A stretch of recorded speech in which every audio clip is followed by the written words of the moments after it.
How to edit drafts on Likee app.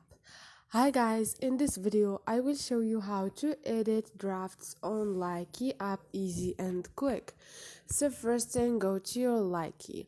Once you are here, you have your draft. Click on it.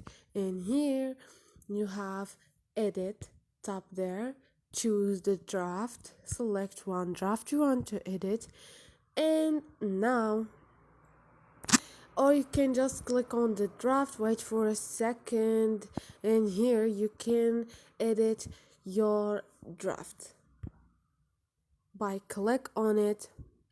You can enter a text, you can select a cover, you can edit here with which is description and permissions, whatever you are. Once you are done, just click on post and you can post this draft easy and quick.